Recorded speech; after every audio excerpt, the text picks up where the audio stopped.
Hello everyone and welcome to this week's reviews. First is a family film from Todd Haynes, director of Far From Heaven and Carol. However, this is not your ordinary family film, as he jumps between times to show two interconnecting storylines of a couple of deaf children attempting to find their place in the world. This is Wonderstruck.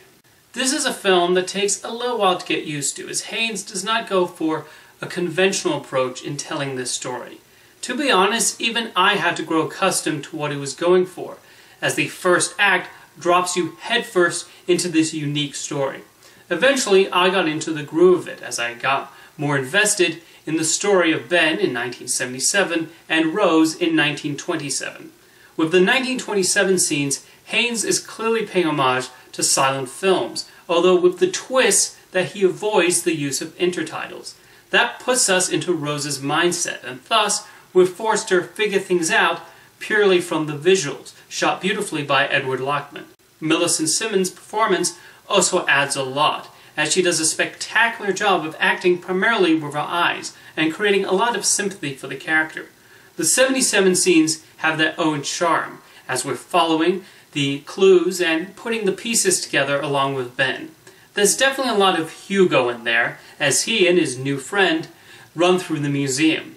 Which makes sense, as Brian Selznick, the author of Hugo, also wrote Wonderstruck. The way the two stories ultimately connect is quite touching, and in addition to the silent scenes, Haynes also uses models and figurines quite nicely in one pivotal moment. I also appreciate that this is essentially appropriate for all audiences. I don't know whether children will get into this or not, but I admire how this is practically a G movie.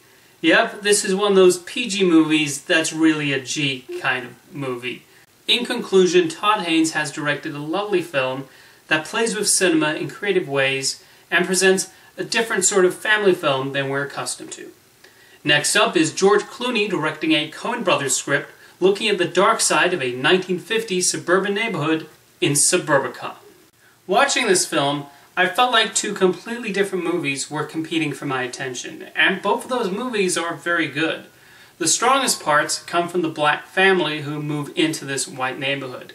George Clooney's primary contribution to the screenplay, and based on a true story, it really captures the prejudice common at the time, and there are scenes that are eerily similar to recent events, specifically the Charlottesville marches.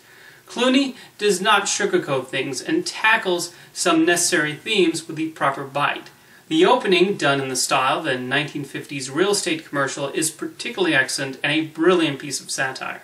The section with Matt Damon and his family, written by the Coen Brothers, is very good, but has an otherwise completely different tone from the other storyline. The traditional Coen Brothers humor is on display, and I also like how Damon's son is essentially the smartest person in the room.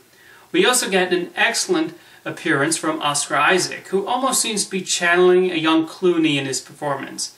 It's clear what Clooney is commenting on here, but the biggest flaw with Suburbicon really is that these two stories don't mesh seamlessly. I think both would have benefited from being separate films. Nonetheless, Clooney directs the 50 scenes with a strong visual palette, and Alexander Plou's score is rather tongue-in-cheek. This is not one of the great Coen Brothers scripts, but there's a lot to appreciate and admire in Suburbicon as it draws to a close. Thank you for watching this week's reviews, and I'll see you next time.